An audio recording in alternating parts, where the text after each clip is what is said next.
Hey, ladies and gentlemen, welcome to Explain America. I'm your host, Carmine Sabia, and there is major happenings at the CNN network as it looks like the station is on the verge of possibly a catastrophic collapse. Stay tuned. We're about to get into it. Folks, before we get started, I'd love to ask you to please like, comment, and share this video. Subscribe if you can, because we're trying to bring you the news every single day that the mainstream media and social media want to suppress from you. Only way we can keep doing that is if you keep watching us, you keep sharing it, you keep getting into it. So we really appreciate the feedback from you guys so far. Please let us know how we're doing. And like I said, just keep supporting us. We'll keep bringing you the news. On Friday, it was reported that Brian Stelter, affectionately referred to by some as Mr. Potato Head, would be leaving CNN. Would be leaving. So they didn't say the word fired. They didn't say he got canned. They didn't say he got the axe. They just said would be leaving CNN and his show Reliable Sources. Although reliable sources on the inside of CNN said that Stelter got a little too big for his britches and started believing that he, and he alone, was the person standing in between fascism and democracy. And it was not a shock to them that he got released. What may be a shock to some people is how President Donald Trump absolutely celebrated this on Friday. And what he said was, may he rest in peace. He called him a liar. He said he lied and he lied and he lied and he lied. I think what's more important about Stelter, though, is not to say so much that he lied, is that he ignored things. Stelter ignored major stories that did not fit the narrative that he wanted to portray. And they were glaringly obvious, stories that he would ignore. Too many to get into. It happened time and time again. And people would tweet at him. I would tweet at him. Say, Brian, what are you doing? Me and Brian used to have a decent relationship where we could talk to each other. That ended. And he would just put a smiley face or something on when I would message him about why didn't you cover this story? Because he knew. And he knew that I knew. He was ignoring things that didn't fit the agenda, didn't fit the narrative. So I think that I don't want to see anybody lose their job, but I think that Brian is not a fit for the way CNN is going.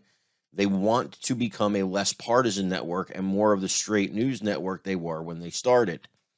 To that end, John Nicasia, who used to be the managing editor of Mediaite and has many connections in the media business, he has called these things pretty much time and time again exactly how they were going to happen.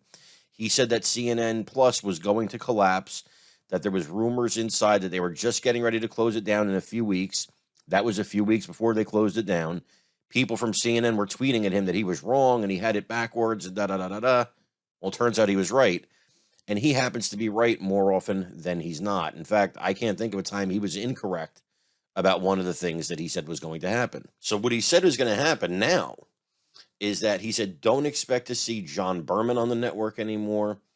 Brianna Keilar. Now, they host the very popular, or used to be popular, show New Day, which used to be hosted by Chris Cuomo.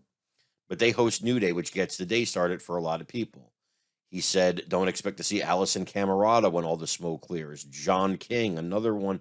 These are all people that are heavily anti-Trump. And then the people that I think might surprise you that he said, but the people that pro-Trump people want to see gone, he said, don't expect to see Jim Acosta, Jake Tapper, and Don Lemon there anymore after the whole shakeup is done. Now, if you've been following what's going on with the Discovery merger, with all the, the merger with, the Time Warner and all that, what you're seeing is a lot of cuts being made, movies being canceled that were already completed. They're cutting costs.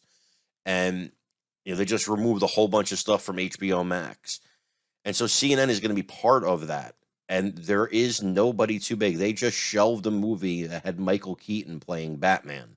Nobody's too big to be shelved by this company, who's now trying to streamline everything. And so what might have seemed unfathomable a year ago, a Don Lemon or a Jake Tapper hitting the skids, now looks like it's an inevitability. And according to Nicasia, it is an inevitability. That's what's going to happen, he says. And I think it would be good. CNN used to be a network that you could trust for news, that you could go to and get straight news from. Some of you may not remember that, but I do remember that time when they were just Straight news, no opinion. Just here's the facts. Here's what happened. You decide. That's how it used to be, really, CNN back in the day. It is not that way anymore. It's far from that. They're like MSNBC light. They do the left wing thing, but not as good as MSNBC does it. So I think if this is the change that actually happens, I think it's welcome change for everybody in America that wants some straight news once in a while. Hey, folks, thank you guys so much for tuning in today. We really appreciate it. Again, I'm Carmine Sabia. This is Explain America. God bless you. Have a great night.